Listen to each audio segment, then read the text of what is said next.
Hey everyone, sorry I've been a while, it's been pretty hectic lately. Today's mod we're going to show you how to remove the front bumper on the CJ Lancer. Now this is needed for the cold air intake and a few other mods as well. So to begin with, you need to remove the 4 clips on the radiator cover.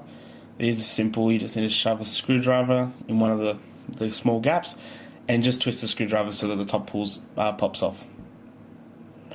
And then after that, you need to remove the 2 screws. They're a plastic screw clamp sort of arrangement thing. The best way to get them in is push down, but don't push too hard. And then after that, you want to pop off the intake. Now they can be a little bit tough sometimes. Wriggle them and push down on top, and that will pop it out. After that, you want to then remove the radiator cover, and that simply lifts up like that. The next step, there's 5 bolts that you need to remove on top of the bumper. Now there's 4 that you can see easily, and the 5th one is just below the bonnet release, which I'll show in a second. So once you remove all 4 of them, put them aside, make sure you don't mix them up with others.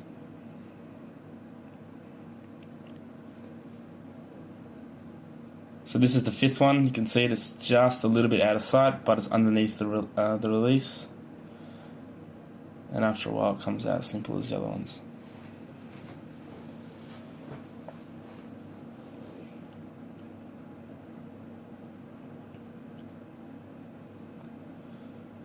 And always, if you can, get a friend to help you with this mod, not modification, more than how-tos, because lifting up the bumper is quite tricky by yourself.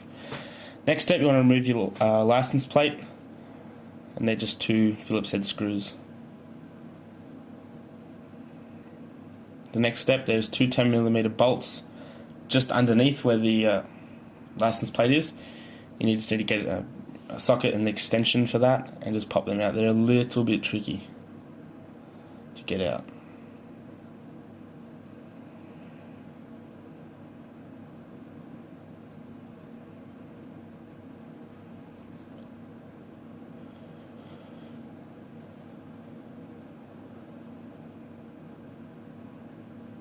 The next step, on the passenger, for Australian drivers, on the passenger side of the car, you need to make sure that your wheel is turned all the way to the left to allow for this one. Now there's another 10mm bolt you need to unscrew from down the bottom. It holds on the plastic guard / cover thing, and that just pops off down the bottom. Next, there's similar screw clips that were on the radiator cover. There's 2 of them you need to remove from the front.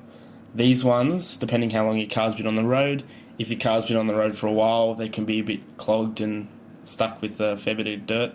These ones were, so they took a while to get out. I just took off the Phillips head and unscrewed them myself. You do not need any pressure whatsoever.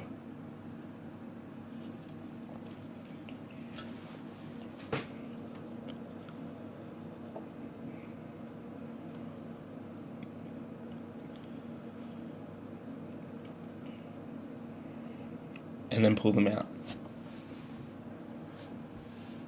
Now just above the wheel there's a few of those plastic clips, a lot smaller than the ones on the front.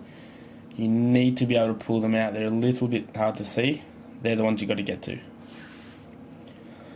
And before that, there's a 10mm bolt on the side of the front bumper, just above the wheel. You need to remove that one as well.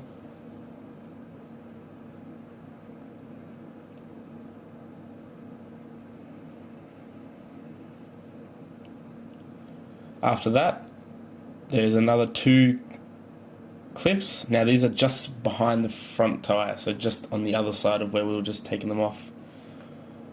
And you'll see them. Like I said, the more dirt, the harder they are to get off.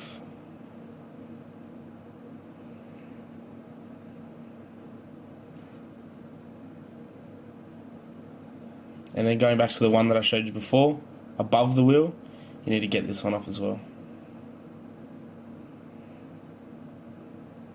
There you go.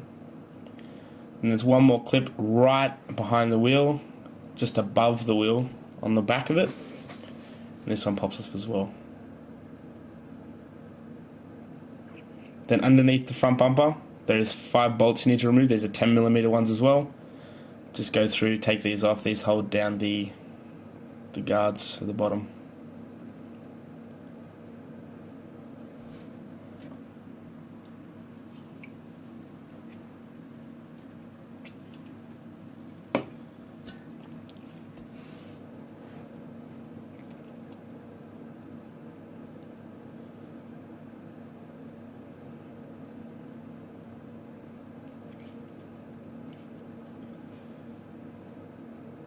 And there you have it. Then under the driver's side, on the corner of the bumper, there's several clips that you need to take off, similar to the front. Now these ones do range in their sizes, so you do have to make sure that you put them aside, knowing which ones go where. I think 1 or 2 of them are bigger than the other ones, and they're just a little bit hard to get back in if you don't have the right ones.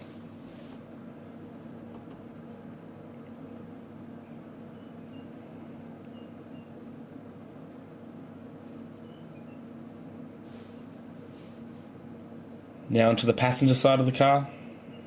There is one less than the driver's side, but just remember which ones go where.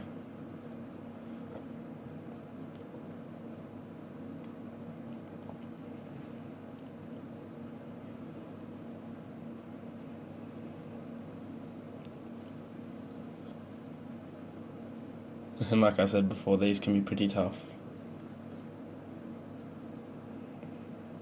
Now the next step, what you have to do is, this is on the passenger side again, just pull this off. Oh, sorry, the driver's side and passenger side with the clips, I just got it around the wrong way, so just flip them. Now on the bumper, there is white clips on both sides. Now these, you just have to grab, fiddle them around just to loosen them up. Now this is onto the driver's side. Repeating the steps from the passenger side, just take off the bolts and a few of the clips as well.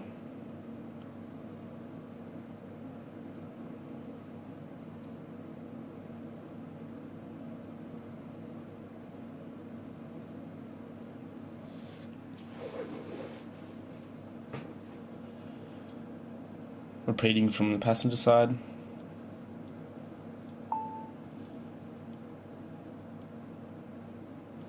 And we're almost done.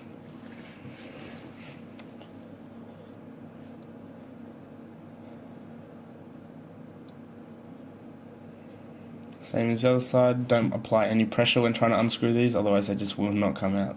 They're a little bit tricky.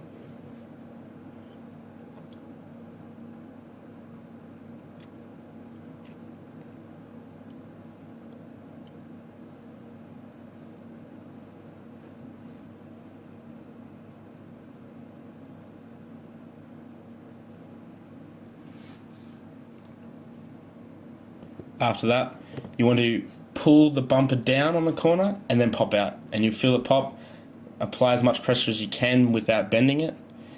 Repeat that on the other side as well, and then you're ready to take off the bumper.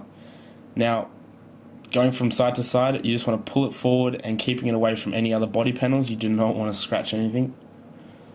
After a while, it will start to come very loose, and if you do have fog lights, I'll show you how to take them off as well. Get a mate or a friend or a family member or anything to help you with this. It can be a little bit tricky by yourself. And what I did is I grabbed a towel or a rag or something like that just to chuck underneath, just so you know you don't scratch it any further.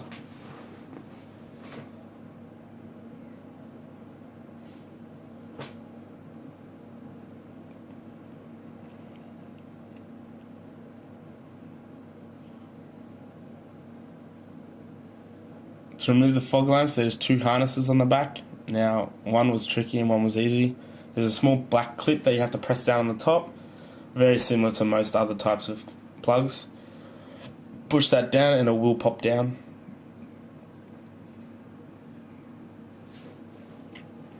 Like so. Same on the other side, and you're now complete.